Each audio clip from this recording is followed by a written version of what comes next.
Bismillahirrahmanirrahim. Assalamualaikum warahmatullahi wabarakatuh. Salam sejahtera untuk kita semua, sahabat-sahabat CPL dimanapun berada ya. Baik sahabat-sahabat CPL, pada kesempatan kali ini saya akan coba membahas atau mereview terkait dengan isu tingkat lokal ya. Isu nasional tapi adanya di tingkat lokal, yaitu di tingkat desa. Dimana dalam hal ini ada kabar gembira untuk bagi para kepala desa ya. Kenapa? Karena harapannya, cita-citanya ataupun harapan bersama dengan masyarakat mengenai jabatan kepala desa yang 9 tahun itu akan mendekati realisasi. Ini selamatlah ya para Pak Kades, nanti jabatannya menjadi 9 tahun. Jangan lalai, jangan mengabaikan amanat para masyarakat desa yang telah diberikan ke para Pak Kades semuanya.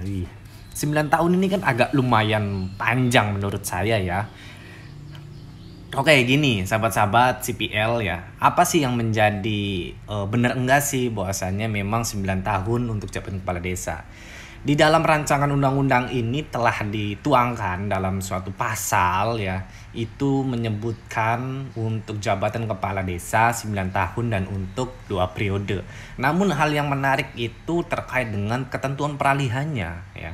Oke, kita jangan berlama-lama, tapi sebelum itu subscribe dulu lah ya para Pak Kades ini. Subscribe, like dan share para Pak Kades di masyarakat desanya, agar saya channel CPL ini nanti akan memberikan informasi-informasi tentang ya baik kedesaan ya, tentang desa, regulasi desa maupun mengenai kepemiluan tentunya. Oke, kita simak dalam RUU mengenai 9 tahun itu. Nah, ini sahabat-sahabat CPL ya terkait dengan rumusan norma dalam RUU perubahan kedua Undang-Undang Desa. Dalam hal ini juga ada sedikit perubahan ataupun penambahan pasal atau menyisipkan satu pasal, yaitu pasal 34A ya, terkait dengan mekanisme pemilihan kepala desa.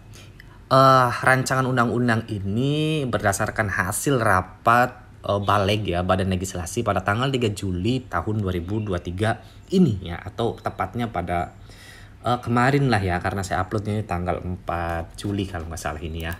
Oke, di sini ada yang menariknya menurut saya bagi kepala desa ya, bagi calon kepala desa yang hanya terdapat satu calon ya, itu langsung ditetapkan menjadi kepala desa berdasarkan musyawarah mufakat. Nah seperti itu. Nah aturannya di apa? Ya di sini di pasal 34A ayat 1, ayat 2 dan ayat 3 ini. Ayat 1-nya calon kepala desa paling sedikit berjumlah 2 orang. Ayat 2-nya dalam hal jumlah calon kepala desa sebagaimana dimaksud pada ayat 1 tidak terpenuhi ya. 2 orangnya tidak terpenuhi ya, minimal 2 orang tidak terpenuhi, maka calon kepala desa itu ditetapkan sebagai kepala desa oleh panitia pemilihan kepala desa. Ya kan berarti langsung. Ini kan agak menarik juga ya. Jadi nggak ada bahasa atau istilahnya itu melawan kota kosong, melawan lumbung kosong, itu nggak ada. Jadi kalau hanya satu kepala desa, satu calon kepala desa, ya sudah itu langsung ditetapkan. Sampai dengan misalkan proses perpanjangan sudah selesai, proses pendaftaran sudah selesai, perpanjangan pendaftaran sudah selesai, tetap masih ada satu, ya sudah, berarti langsung ditetapkan sebagai kepala desa.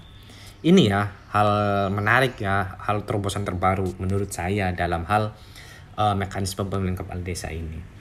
Oke, kemudian yang kedua, ini agak yang apa ya, yang ditunggu-tunggu oleh para kepala desa, para kades ya, para bapak-bapak kades, ibu-ibu kades ini mengenai jabatan 9 tahun. Nah, aturannya di mana? Yaitu di pasal 39 itu dirubah ya, dalam hal ini norma finalisasinya adalah kepala desa memegang jabatan selama 9 tahun terhitung sejak tanggal pelantikan. Kemudian kedua, kepala desa sebagaimana dimaksud pada ayat 1 dapat menjabat paling banyak 2 kali masa jabatan secara berturut-turut atau tidak secara berturut-turut. Oke, di sini bapak-bapak kades, ibu-ibu kades tidaknya sudah paham ya. Sahabat-sahabat CPL juga mungkin sudah paham terkait dengan jabatan secara berturut atau tidak berturut-turut ya.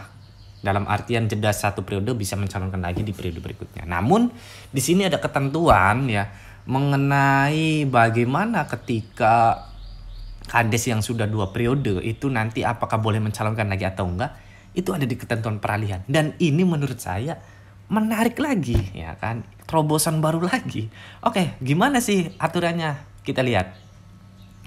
Dalam pasal peralihan ya, pasal 118, pada saat undang-undang ini berlaku, kepala desa dan anggota BPD ya telah menjabat selama 2 periode sebelum undang-undang ini berlaku dapat mencalonkan diri 1 periode lagi berdasarkan undang-undang ini. Ya. Berarti secara logikanya kalau ditambahkan ya 6, 12 tambah 9 ya. Kalau nanti terpilih lagi 6, 12 tambah 9 berarti 21 tahun nanti akan menjabat sebagai kepala desa ya kan. Itu boleh ya kan. Jadi kepala desa atau BPD yang sudah menjabat yang telah menjabat selama 2 periode ini ya, yang telah menjabat selama 2 periode kemudian ingin mencalonkan kembali ya sah-sah saja ya. Tuh bahasanya kan di sini sebelum undang-undang berlaku dapat mencalonkan diri 1 periode lagi. Berarti kan boleh. Ya kan sudah menjabat 2 periode dan mencalonkan kembali itu boleh. Kemudian di huruf P-nya, kepala desa dan anggota BPD yang masih menjabat pada periode pertama dan periode kedua menyelesaikan sisa jabatannya sesuai dengan ketentuan undang-undang ini dan dapat mencalonkan diri 1 periode lagi. Nah, di sini kalau huruf A itu ya bahasanya yang telah menjabat berarti yang telah selesai. Udah 2 periode telah selesai ya kan. Itu boleh mencalonkan kembali hanya untuk 1 kali periode ya kan. Untuk periodisasinya itu yang bagi yang bagi huruf A ini untuk periodisasi masih mengikuti 3 periode undang-undang yang sebelumnya. Tapi untuk jabatan yang periode yang akan mendatang itu mengikuti undang-undang ini. Dalam hal itu 9 tahun kayak gitu ya. Nah, kalau yang huruf B-nya ini mengenai yang sedang menjabat, bukan yang setelah, tapi yang sedang menjabat. Nah, sisa jabatannya itu ditambah, ya kan? Yang bagi kepala desa dalam hal ini baru 1 periode, sisa jabatannya itu misalkan berakhir di tahun 2024, maka ditambah 3 tahun. Berarti berakhirnya di tahun 2027. Nah, itu bisa mencalonkan kembali hanya untuk 1 periode. Ya kan berarti 6 tambah 3 9, 9 tambah 9 itu adalah berapa? 18 ya kan. Itu yang 1 periode. Tapi kalau yang 2 periode yang sekarang sedang menjabat di periode yang kedua, berarti maknanya 6 tambah 6 12, 12 tambah 3 ya karena tambahan sekarang. Berarti itu 15 ya. Dan kemudian boleh mencalonkan kembali 9 tahun, berarti berapa? 24 tahun kalau terpilih menjadi kepala desa. Berarti kalau usianya itu udah matang ya. Kalau anak kecil, periode pertama itu ada anak baru punya anak ya sampai anaknya usia 25 tahun selesai jabatannya itu. Ini agak menarik dan unik ya menurut saya.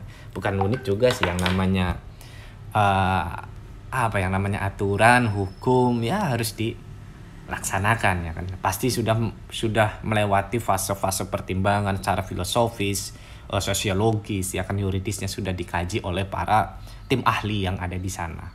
Oke, kemudian huruf C-nya kepala desa dan anggota BPD yang masih menjabat pada periode ketiga menyelesaikan sisa jabatannya sesuai undang-undang ini. Nah, kalau yang 3 periode sekarang ini agak kasihan ya. Kenapa kasihannya?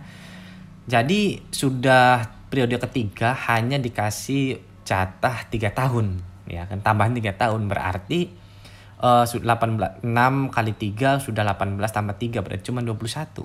Beda cerita ketika yang tadi ya huruf P itu. Jabatannya sudah 2 periode ya, udah di periode itu ditambah 3 tahun dan itu dikasih lagi waktu 1 periode silakan untuk mencalonkan. Ya kan? Berarti 25 tahun kalau nanti jadi lagi periode yang ketiganya. Kalau yang huruf P itu. Tapi kalau yang huruf C ya hanya dikasih jabatan tambahan jabatan 3 tahun ya. Mending lah ya, mending. Oke, kemudian yang huruf D-nya kepala desa yang sudah terpilih tetapi belum dilantik masa jabatannya mengikuti undang-undang ini ya. Jadi kalau bagi kepala desa yang belum dilantik ya, itu nanti jabatannya akan mengikuti 9 tahun. Tenang, tidak mengikuti undang-undang sebelumnya, tapi mengikuti undang-undang perubahan sekarang. Oke, itu saja kalau yang huruf E ini terkait dengan ASN ya. Oke, itu saja yang bisa saya sampaikan, sahabat-sahabat CPL, Bapak Ibu Kades yang terhormat, selamat dan jaga amanat rakyat, masyarakat desa, dan mengabdilah sesuai dengan yang telah ditentukan. Widis. Oke, itu saja yang bisa saya sampaikan. Jangan lupa di subscribe, like, dan share. Ini kabar bahagia untuk para kades, bu kades, pak kades ya. Oke, itu saja yang bisa saya sampaikan. Saya akhiri. Wallahul muwaffiq. Wassalamualaikum warahmatullahi wabarakatuh.